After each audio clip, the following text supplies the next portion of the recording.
This is Call the Psychiatrist, the show where psychiatrists answer your questions. I'm Dr. David Handley. And I'm Dr. Abby Snavely. In this episode, we have two questions. The first listener has a question about perfectionism, and our second listener wants to know how to build trust with her therapist. Say you like me, you better count the ways. Have you seen the first episode of The Patient? It's that show on FX. Steve Carell, right? Yeah. Yeah, no, I haven't watched it yet. And you? I just saw the first episode. It just started. Okay. And I'm wondering if this is something we should... I don't know, it might be something worth reviewing on the podcast. I'm just curious if any listeners out there, if you guys are watching it, if you have thoughts about it, if people could write in. I think it might be good. The first episode's really short, and so there's not a lot of Steve Carell as far as the interventions with patients, but the ones I've seen are spot on. This is going to be one of those wounded therapist things. He's going through a lot of his own stuff. Mm-hmm. But then there's the thriller aspect. Have you seen the trailer at least? Yeah, like he's like getting dragged out by he's passed out, getting dragged out by his ankles, right? Yeah, he's kidnapped. His patient kidnaps him. So there seems to be some sort of kidnapping happening. Yeah, it's gonna get some weird. Kind of assault. Mm-hmm. Okay, so it actually gets parts we can relate to, some we can't. But yeah, that sounds fun. You brought up on a previous episode something about, we must have been talking about boundaries, and you were talking about patients tend to want more of you, not less. Well, this is the most extreme because he's kidnapped by his patient, held hostage, and then he has to basically treat this person who has homicidal thoughts and previous actions. Yeah. So now he has to actually be really good just to save his own life, I guess. Okay, I'm in. Let's go. Right? It's a great gamble. I'm an easy sell. Yeah, totally. And probably it sounds like somebody spent a lot of money on it, and hopefully it'll be better than The Shrink Next Door. I don't know. I think so. The little bit I've seen, it's already a little terrifying though. But yeah. Okay. Well, then we can work through that on air too, or whatever we call this. It's not the air, but you know what I mean. Yeah. Yeah, I already had some notes for him as if he were a trainee or something. Like a supervisee. It's like, well, is anybody curious what Dr. Dave would do right there? Right. Yeah, okay, so folks, we really need to hear from you. Like, do you want more of this? Do you want to know Dave's notes for Steve Carell, the therapist? Or should we just keep that to ourselves? Write in. I think I know the answer, but yeah, okay. I'm into it, but I'm just not sure if anybody else is. We'll find out. Yeah. All right. Okay. Well, before we move on to the questions, let me just do the quick reminder that listening to the podcast doesn't mean we have a doctor-patient relationship. Our intention is to educate and entertain you. Nothing we say is intended or recommended as a substitute for medical advice, diagnosis, or treatment. Always seek the advice of your own physician or other qualified health professional regarding any medical questions or conditions. All right, our first question comes from Roy. I am meeting with a transaction analysis therapist to address some areas of personal growth. I want to improve my life, and coaching seemed like a good investment.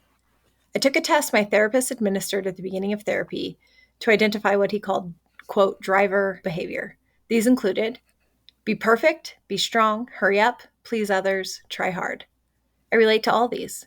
However, the results showed my primary drivers are be perfect and be strong. I understand that I am strong. I'm the leader of just about any organization, from work to scouts. But be perfect? I don't think of myself in this light. I'm actually quite messy and procrastinate a lot. Can you share your thoughts about perfectionism and what drives this kind of behavior? How does it show up? And why exactly is perfectionism a problem? Well, this is an interesting question. It sounds like Roy may not be familiar with the link between procrastination and perfectionism. These are pretty frequent bedfellows. The procrastination resonates with him, but not the perfectionism. Mm-hmm. I wonder why he thinks he procrastinates.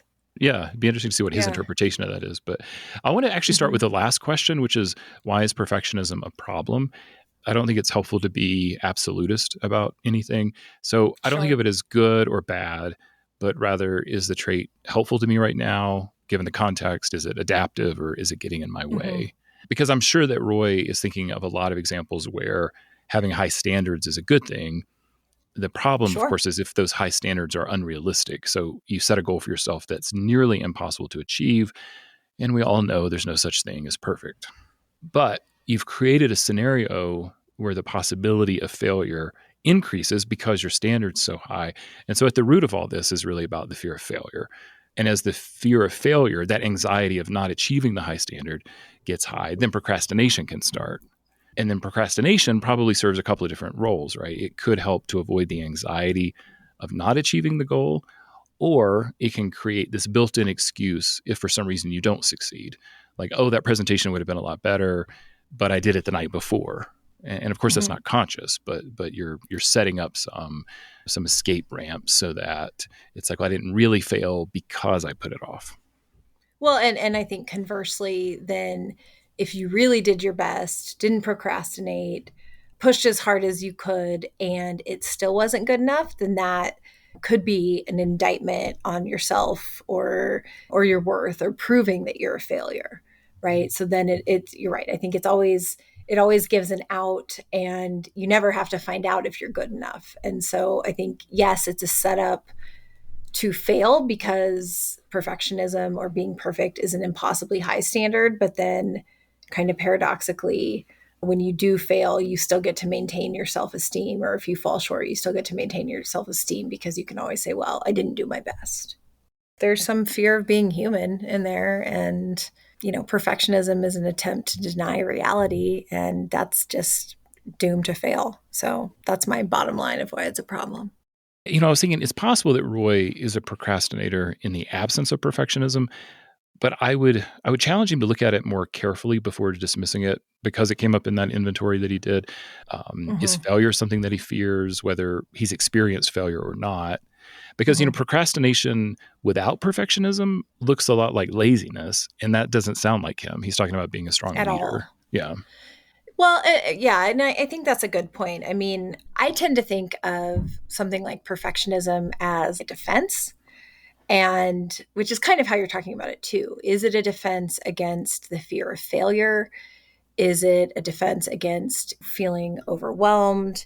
Um, and I think that sometimes, and again, I don't know Roy, but sometimes for people, they develop this coping strategy or defense mechanism because it comes from kind of a core belief that his worth is conditional, if you will, and that he has to be perfect or he has to be hard driving or he has to have high standards in order to prove to himself and others that he's worthwhile. And that sometimes like a perfectionistic person might say, if they do fail, let's say they didn't procrastinate and they fail, then a perfectionist is going to think that that is proof that they aren't worthwhile, that they are not good. It kind of goes into this shame about this says something fundamental about who I am that's not good, instead of saying, oh, I went through this strategy that wasn't successful. And so next time I'll just revamp the strategy, right? When people talk about perfectionism, if at a job interview, right, it's a classic answer where the interviewer says, what's your worst trait? And then people say, oh, I'm a bit of a perfectionist. Yeah, you say I care too And much. That's the other because I one. care too I much, care too right? much. And it's like because people think it's like a bad but not bad thing, right? Yeah. And it's like, well, if you're too perfectionistic, you're inefficient, you lose track of your priorities, you're probably going to miss deadlines. If procrastination is part of your perfectionism, then you actually aren't doing your best or turning in your highest level of work. And so, yeah, actually being a perfectionist at a job is like a huge barrier. But I think a lot of people think being a perfectionist just means like, I really like to have things in order hmm or I have high standards. But it's kind of like, what does it do to your self esteem? And what is the outcome? What's the fear of if like you don't hit the high standard? Like hmm how much does that mess with your sense of self and your ability to like keep going or do it differently next time? Well, I think you just pointed out that there's at least a couple of different ways people interpret it. So maybe Roy has interpreted it as the other way, just like, oh no, Yeah. I have high standards, not this is something that would get in my way. Right. So Right. you know, Or he's saying he's not a perfectionist because he's messy, right? And it's like, mm, well, I mean, that's not what are we talking about here? If hmm you think to be a perfectionist, you have to have everything in order. I mean, I know it's not the same, but people will be like, "Oh, I'm totally OCD. I like to have things at right angles," and it's like, it's a little more complex than that. hmm yeah, yeah, I would say he's avoiding like the messiness does something, right? Anyway, Right? Yeah. Yeah. He asked a little bit about the origin and what I was thinking. And of course, I mean, there's a lot of psychoanalytic ideas that we use for everything, but I was thinking about gifted kids who, Yeah. so the idea is that they're bright enough that they can conceptualize different outcomes. Like they can imagine an Mm-hmm. ideal state and then they Mm-hmm. can judge their own output compared to an idealized state, whereas maybe other Mm-hmm. kids can't Live in necessarily do reality. that. Right. So I was going to Right. say maybe Roy was just a really smart kid. I mean, so when he's asking like Yeah. where might it come from, that could apply to him. I guess in more psychological terms, I mean, we often talk about a harsh parent setting Mm-hmm. unrealistically high standards, but again, we use that explanation for a lot of different a lot of different ways of seeing the world. But maybe it applies. I think it could apply. Well, and yeah, and a parent, which I think is meant to be supportive, but a parent saying, you can do anything you want to, you're smart enough. There's no limits. And, I don't know, can everybody be an astronaut? Probably not. I mean, there's there's usually like some limits around it. But for smart children, talented children, or even parents that just think they're trying to build a good sense of self-esteem, if there's not a countervailing method of what do you do when you don't reach the ideal state or don't get 100 or aren't the best, then that might be setting that kid up for unrealistic expectations of themselves. Or Yeah. demonstrating that like you're still loved even when you fall short. Mm-hmm. Yeah. That reminds me too of the self-esteem movement, like back from the Yeah, 80s with children. 100%. So like Yeah. part of me is like, how old's Roy? Like what Mm-hmm. were his parents saying to him? But go ahead. Mm-hmm. No, I was just imagining what happened to the self-esteem movement. I think we decided we overdid it. I'm Um, pretty sure we did. before we leave this one, so I wasn't sure. It sounded like he's seeing a therapist, although he mentioned it as a Or a coach. coaching. Yeah, so I Yeah. wasn't sure, but I understand that some coaches Mm-hmm. do offer, or they say they're able to offer transactional analysis, and that's supposed to be a lighter, user-friendlier type of adapted psychoanalysis. But coaches can get Mm-hmm. really, I think, in over their heads when they're using modalities like Right. that. I recently had a patient tell me that his coach said she could handle anything as long as it didn't involve childhood stuff. So nothing. Anyway, I don't know. Roy's probably seeing a therapist, I'm guessing, is the transactional analysis part. But, and I'm not suggesting any changes. I'm just saying if you're going to get into some nitty gritty stuff, Buyer yeah, beware. maybe think about getting a licensed person. That's all. All right. Well, let's take a break. When we come back, we'll hear from a Okay. listener who wants to build more trust with her therapist. Cha cha cha cha cha cha cha cha. Thank you to everyone who contacts us. We really appreciate it. And thanks to Katie for a 5-star review. She wrote, I understand much better how therapists prepare for each session. Your discussion was thoughtful and helped me picture how you switch so quickly from one client to the next. I get it now. We'd love to see your review wherever you listen to podcasts. Thanks.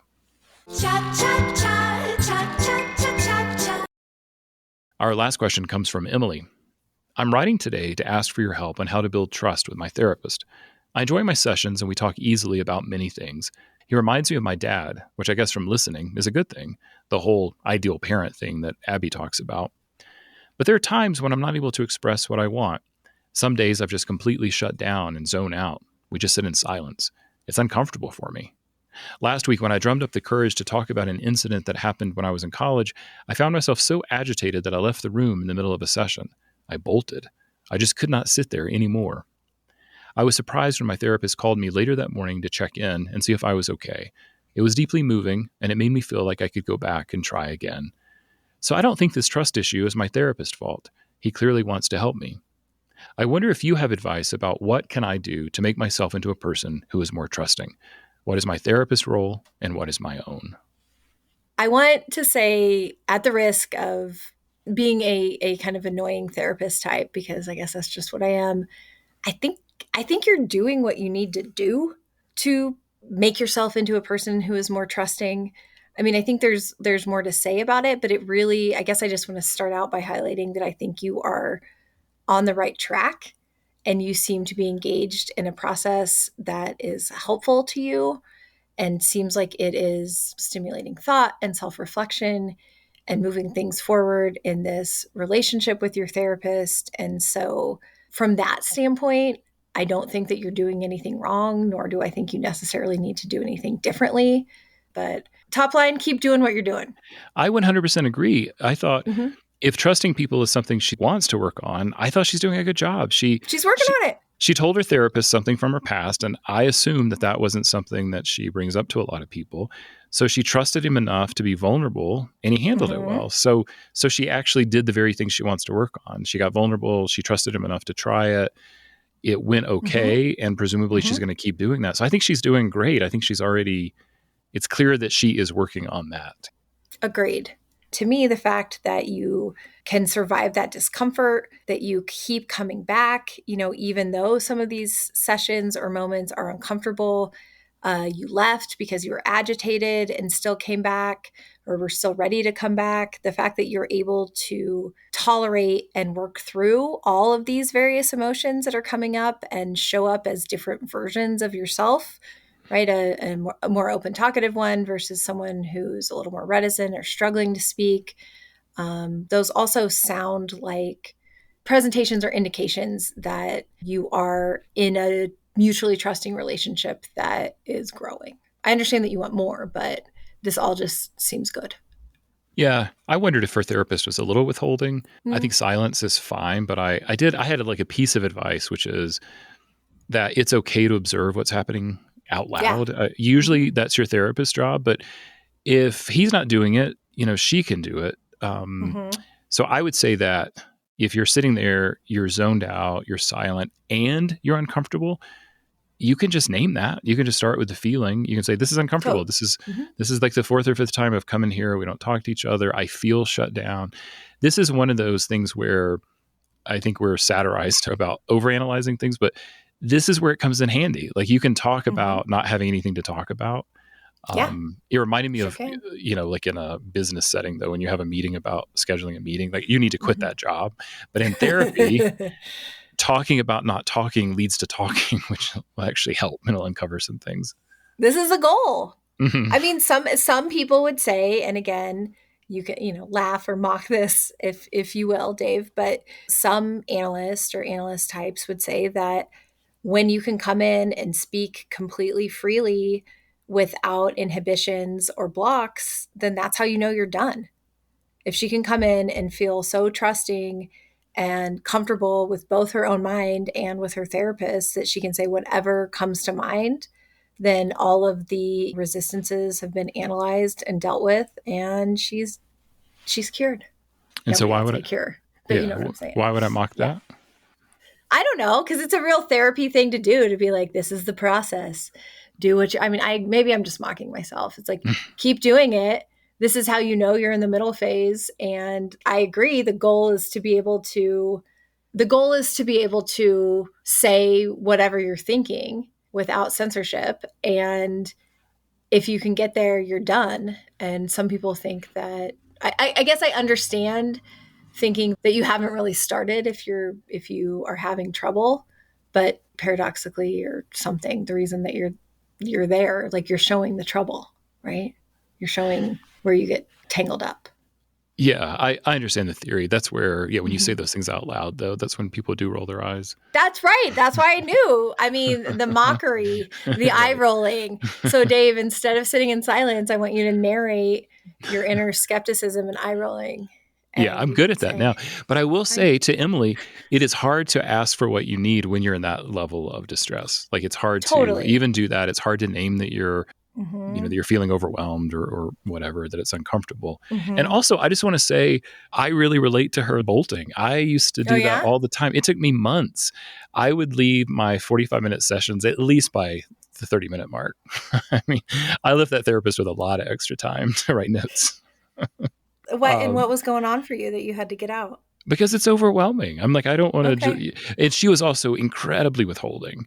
Yeah. And that's what I was saying. It's hard to ask for what you need if you're overwhelmed, because what I needed was for her to fill in some of that so that I could try to regain some composure, so I could have some intellectualized event happening, so I wasn't just so overwrought with emotion.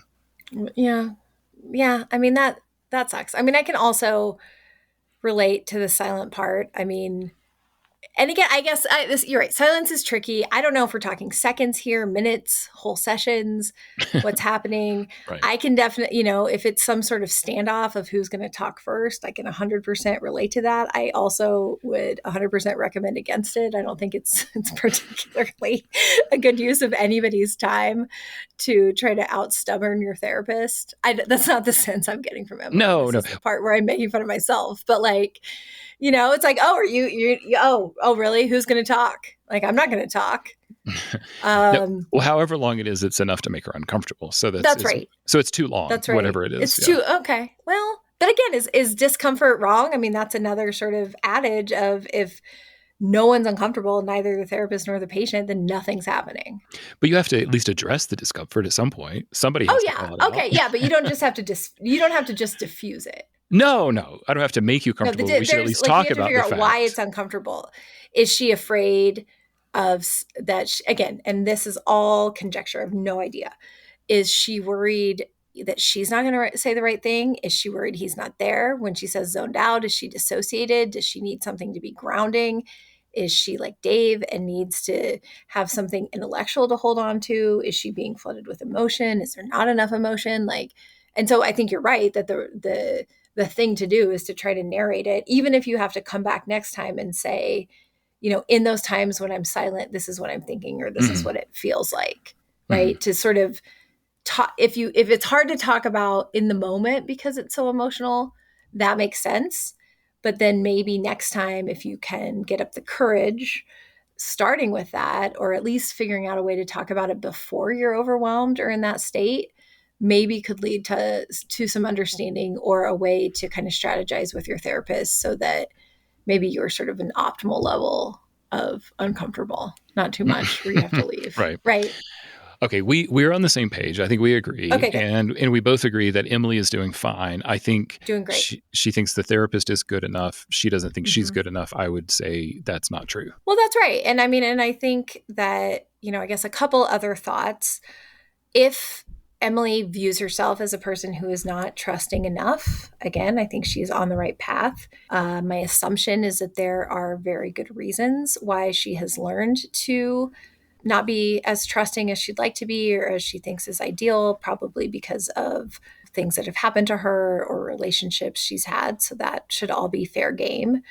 In terms of what should the therapist do or what is his role, you talked about, which I think is right, the therapist sort of monitoring her level of discomfort and trying to address it or understand it.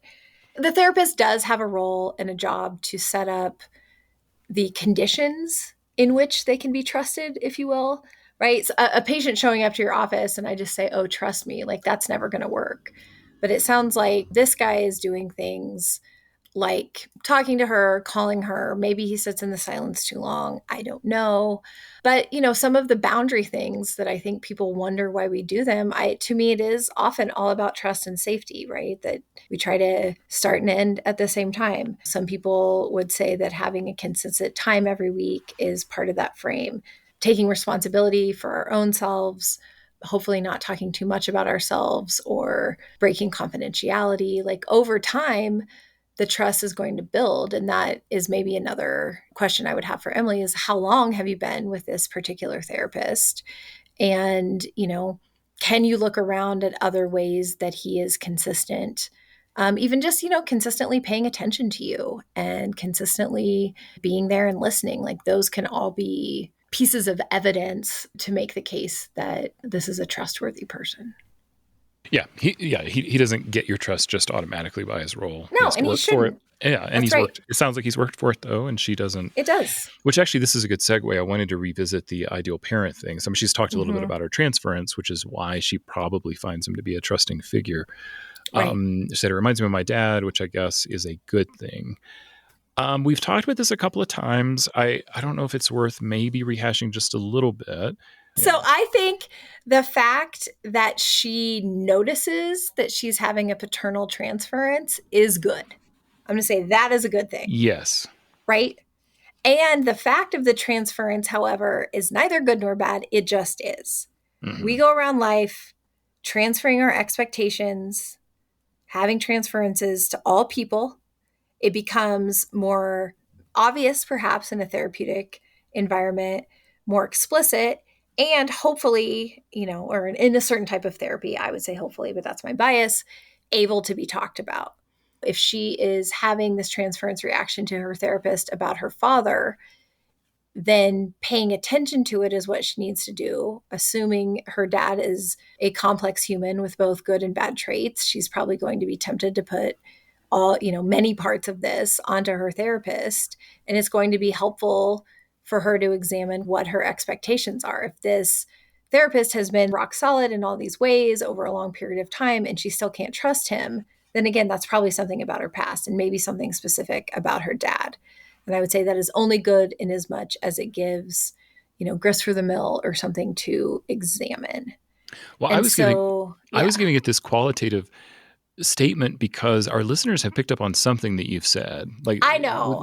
It's come up now a couple of times, and there's something Can you about you try? talking. Because I obviously don't do it well. Well, I don't know. I'm just wondering what was said and Mhm. maybe how things have been construed differently than your intention. Must it be something about the idealization of the parent or something, and that's been turned into an idea? I don't know.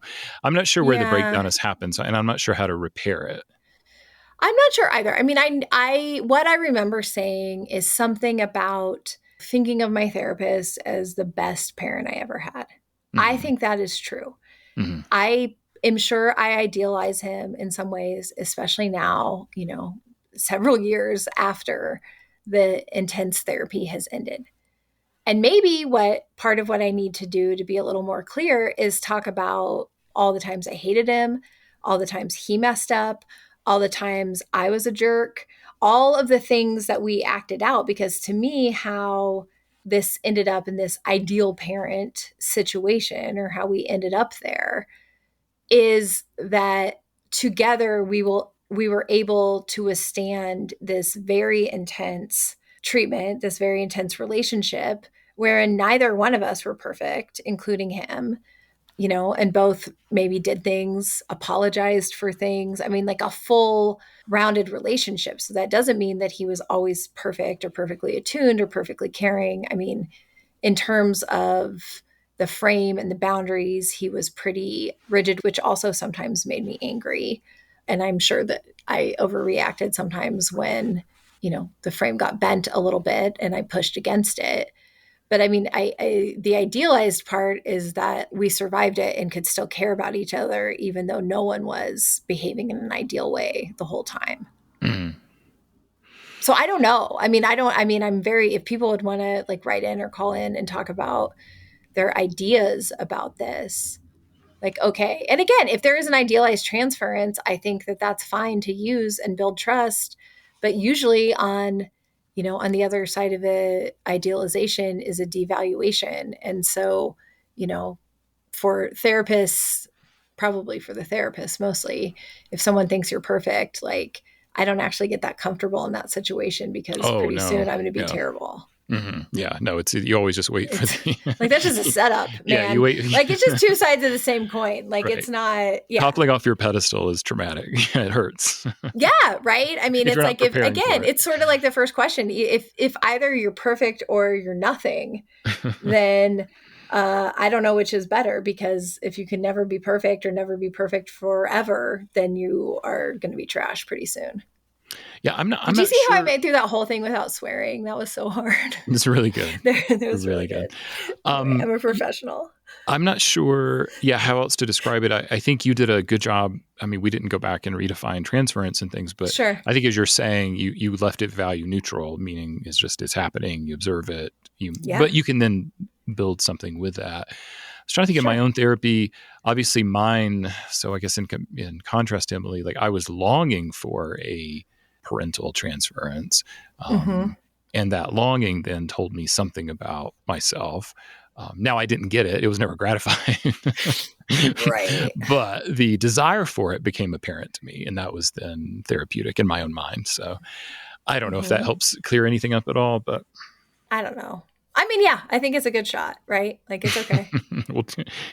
Well, we may have other opportunities to try again. I hope. My hunch is that we will. We will have many, and that's great. That's great. You're doing great, Emily. Keep doing it. Thank you, Roy and Emily, for taking the time to send in your questions, and we thank all of you for listening. Please send in your questions by email or an audio message at our website, callthepsychiatrist.com. We'd love to see you on Instagram and Facebook at Call the Psychiatrist. And if you've gotten any benefit from the show, we'd really appreciate it if you'd write a review wherever you listen. Take care. Bye. I give everybody what they need, not what they want.